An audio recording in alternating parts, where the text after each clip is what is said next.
Okay, so the first card you have your presence, the Hermit. Yeah, this is a little bit of what I was seeing in the Three of Cups. This is interesting that this is here. You kind of know where you're going now externally. You have that focus. There's a lot of restlessness around you, though. That's what I'm feeling here. A lot of restlessness inside you.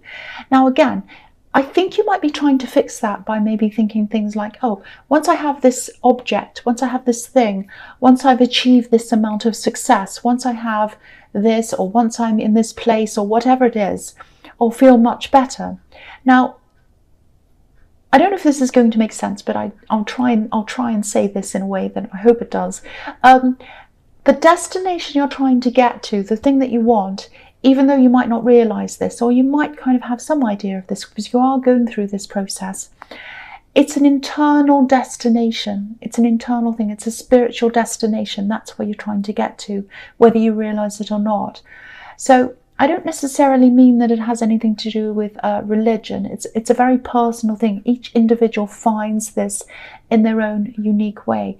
They find this kind of inner spiritual destination in some way. Some people do find it in organized religion. Some people don't. Some people find it by there are a million different ways you can do that, because more than a million, because your way is your individual way that suits you. Now, Aries, usually they can be people of action, which is fantastic. They get a lot done. But sometimes people can create a lot of action, a lot of activities, a lot of things, and that kind of masks how they're feeling internally. And quite often, you know, the world tells us that our self-worth is all about what we have. You know, if we have this house, if we have this car, if we have this thing, if we have whatever. And it's not about that at all. I'm not saying there's anything wrong with going after those things if that's what you want to do. I do not have a problem with that at all. A lot of spiritual people will say, oh, that's not what you should be after. I'm not about that. But if you do go after those things, they have to come from what's happening in you internally. So if you get yourself right internally, if everything's right internally, what you want comes from that. Sometimes houses and cars and all of that stuff comes from that. Quite often when you do find your peace internally, you'll find that what you want changes, and it isn't those things. Everyone should have a certain amount of comfort. Everyone has the right to have whatever they like. That's absolutely fine. I have no problem with that. But I think sometimes when you do go into that spiritual find that spiritual place inside yourself, quite often the focus of what people want outside of that does change. Sometimes it doesn't. That's absolutely fine. Each person's different. But what this hermit is doing, he's getting that time to himself. He's probably meditating. He's thinking very carefully. He's concentrating on what's going on the inside. And I think a lot of people are probably look at this hermit and they'd laugh and say, oh, what's he doing? He's not doing anything. He's a bit useless. He's a silly old man with a long beard and he's just walking along by himself. What's he doing? You know, I'm working, I'm achieving this, I'm doing that, I'm getting this. He's not doing any of that. What he's doing is really, really important. Very, very important. Because what he achieves after he has that center of self is going to be a lot more meaningful to him internally. It's not going to be about, oh, I'm buying this house to show off to this person, or I'm getting this car to show off to this neighbor, or I'm doing this so that I look good to the outside world. No, he doesn't care about how he looks to the outside world. Look at him. He's in these big robes and a big beard and everything. He doesn't care what he looks like. He cares about himself internally, and everything he achieves externally is what he truly wants from his inner core. That's what I'm getting in that. I think that's the process you're going through. And I think if you're having a lot of stresses about backwards and forwards things, do I want that? Do I not? Do I want to have that thing or not? Do I really want to make that decision or not? That's because a lot of your decisions that you're trying to make might not come from your inner core. So you have to find that first and then make the decisions. I'm not saying don't make any decisions and sit there like a hermit forever and not do anything. That's not what I'm saying. It's a process that you need to do while you're in the world, obviously. But that's just something to think about. That's what I'm seeing in that Hermit card. I really hope that made sense to you. Okay, so the next card you have your presence, the Three of Wands. Okay, this is what I'm seeing in this. This is obviously the card of waiting. I'm seeing a few things here. I think you might be waiting for something.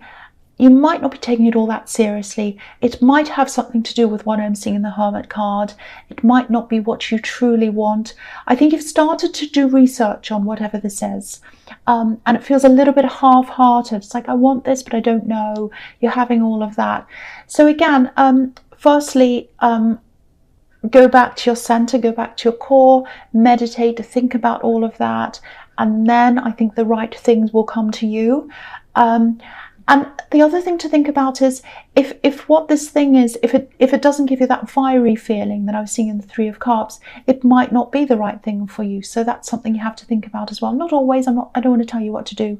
We can lose our enthusiasm for a lot of different reasons, but have a think about that as well if that resonates with you. The other thing I'm seeing in this card is someone's absolutely, definitely thinking about you. They're thinking about you. They're hoping for you. It's very strange. They're in two minds as well. Yeah, I think they've been thinking about you for a while. I think at one time they might have felt as if they put a lot of work in to be able to see you or just to be around you. You're not around them now. You're not there now, but I think they're still thinking about you. They're thinking about you all the time, actually.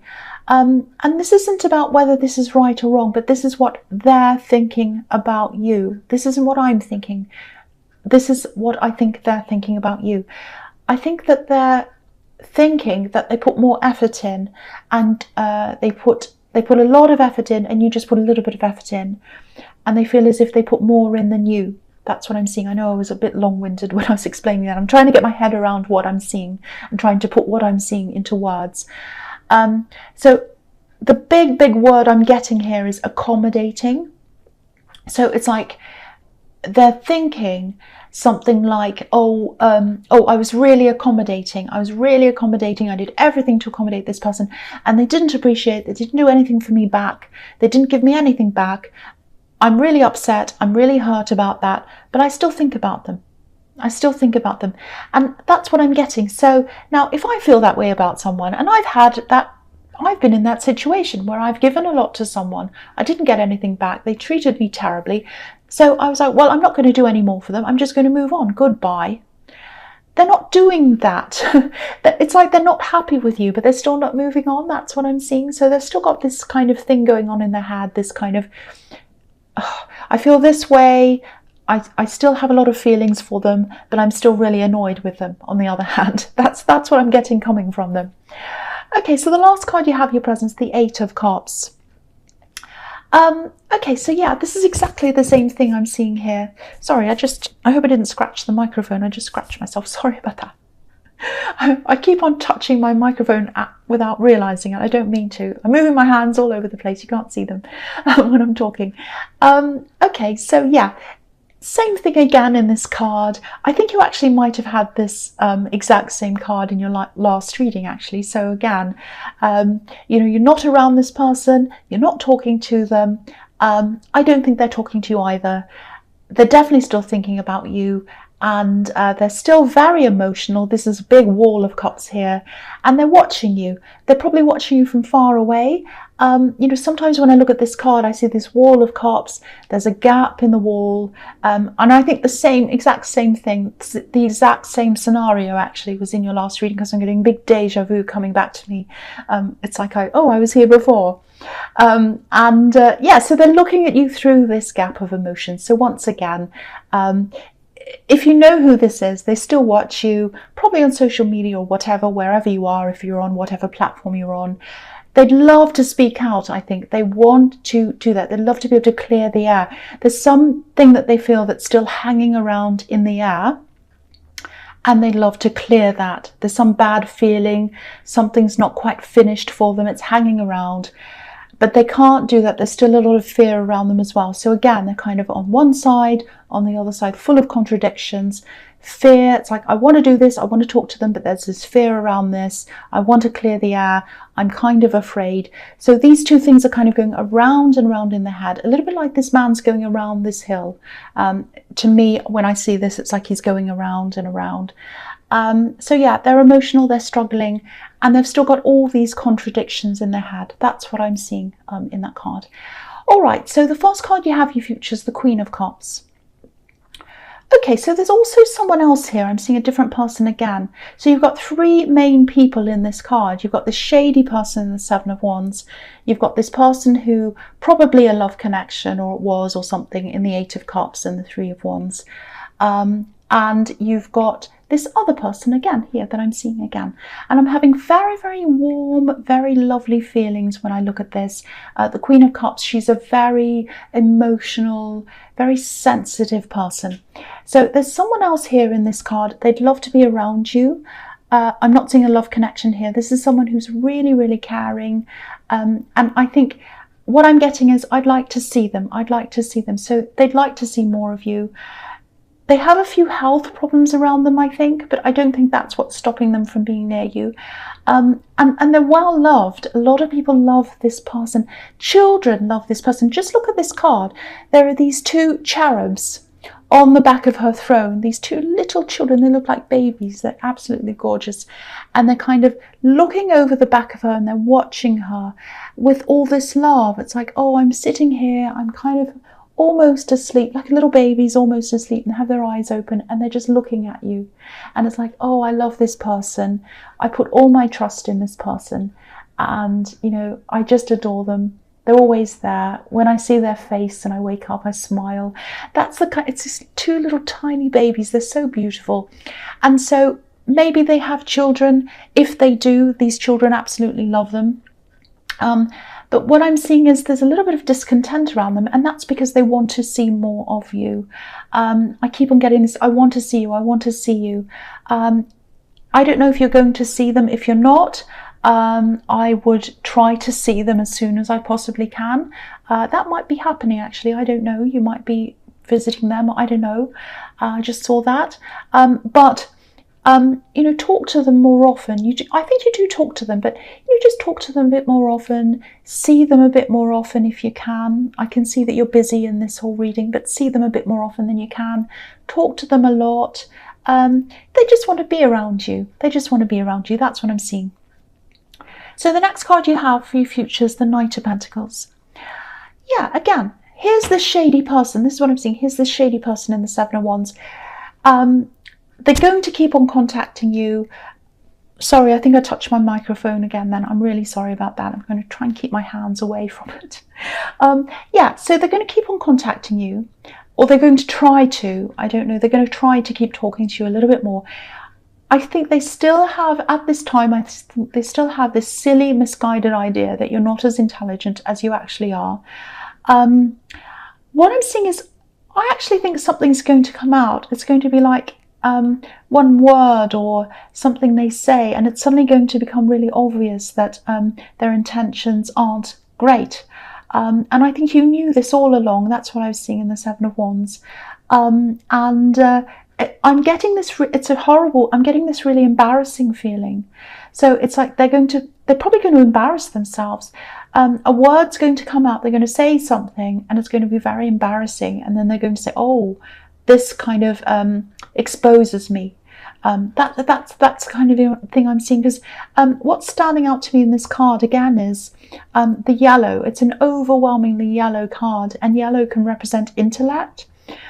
So you're very intelligent, and they don't see that once again. And also, if you look at this card, if you look at his helmet, there's growth coming out of his helmet. There's kind of a plant coming out of his helmet. So there's growth coming out of his brain. He's very fertile in his brain. He has a lot of thoughts. He's very smart. So I actually think after this kind of embarrassing conversation, or whatever this is, I think they're actually going to be really quiet after that, and they're not going to come towards you anymore. They're not going to say any more, like this knight who's just sitting here, he's not doing anything. So I don't think you're going to get any more action, any more talk, anything else out of them after they have this embarrassing conversation, or they say whatever this is. That's what I'm saying, and I'm laughing because it's embarrassing. Okay, so the last card you have for your future is the Queen of Swords. So yeah, again, this card can also be about being really intellectually sharp as well with this sword. She's a very, very smart woman. She doesn't take any nonsense. She knows what's coming up to her. It's like, I know what's going on. I know what's going on. I can tell whether you're naughty or nice, like Father Christmas. And I'm going to stand here with my sword and say, okay, I know what you're about. I decide whether I let you close to me or not. That's why I've got this sword. That's what she's like. She's very smart. She's also very emotionally sharp. So it's almost like you have this sixth sense. So again, like this queen, you can tell when someone's talking to you for the right reasons and when they're not. And that can be a double-edged sword. Sometimes, like this sword, sometimes it can be feel good to you. Sometimes it can make you feel a little bit alone. But I think generally you think you're better off knowing this about people than not. You like to kind of find out things about people. And again, I think after this conversation, this embarrassing conversation, or this word that they say, or whatever this is they say, I keep on seeing this word that they're saying. I don't know what it is. And it repeats itself. It's almost like it's really embarrassing. It's like, this is what I'm seeing. They say whatever this is. And then at that moment, it's like, oh, I've said that, I've exposed myself. Now they know what my intentions are. And it kind of echoes back to them. And like, uh-oh, it's like that. And then they're going to be very quiet after that. So yeah, I think there isn't going to be any need for you to say anything to them. So I think it's going to come out without you having to say anything.